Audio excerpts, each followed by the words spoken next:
Inside Melissa's dimly lit apartment, the two women sat at the kitchen table. Melissa's hands trembled as she spoke. "Claire, they've silenced everyone who tried before us. Expelled, reassigned, some just vanished. If we go head-to-head, we'll end up the same." Claire, leaning forward, eyes steady, "That's why we don't go head-to-head. We go over them. We make it so big, so public, that they can't bury it." Melissa's voice cracked. "Public? You mean during the Academy's broadcast?" Claire nodded. "The whole country will be watching Macmillan. If we hijack the stream, we won't just expose him, we'll end him." Fear flickered in Melissa's eyes, but beneath it, a spark of hope. The night of the annual Academy ceremony arrived. The grand hall was packed with cadets in sharp uniforms, senior officers, judges, and politicians. Flags draped the walls. Cameras stood ready, broadcasting the event live across the nation. Judge Macmillan stood at the podium, larger than life. His booming voice carried across the hall. "Macmillan, tonight we celebrate honor, discipline, and the pursuit of justice. The Academy of Justice has stood for truth for over a century, and under my watch, it will never falter." Applause thundered through the hall. But hidden deep in the control room, Claire and Melissa worked in silence. Melissa's fingers flew across the keyboard, bypassing security locks. Claire's pulse hammered as the live feed timer counted down. 5, 4, 3. Suddenly, the giant screens flickered. Macmillan froze mid-sentence. Confusion rippled through the audience. Then images filled the monitors. Bank transfers to offshore accounts. Secret recordings of Macmillan's voice, cutting backroom deals. Case files showing innocent men and women wrongly imprisoned. Gasps echoed in the hall. Murmurs turned into shouts. And then Claire's face appeared. Her voice was calm but resolute.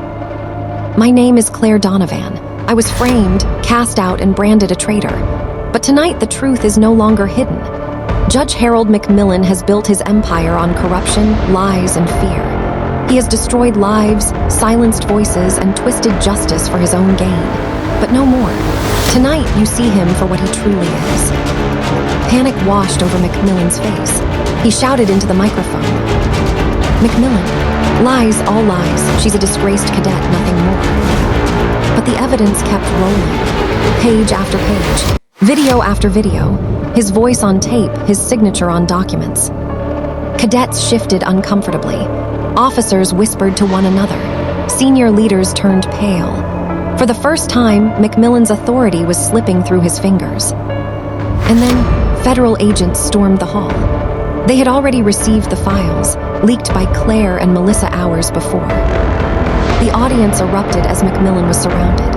He tried to fight, shouting, "I am justice, you need me." But his words fell on deaf ears. His wrists were locked in handcuffs. The man once untouchable was dragged away like a common criminal. The hall fell silent. All eyes turned to the giant screens where Claire still stood.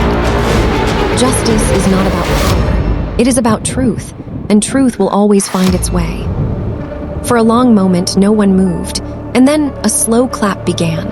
A cadet in the front row, then another, and another, until the hall thundered with applause. Claire stepped out from the control room, shoulders back, standing tall as cameras flashed. No longer a fugitive, no longer broken.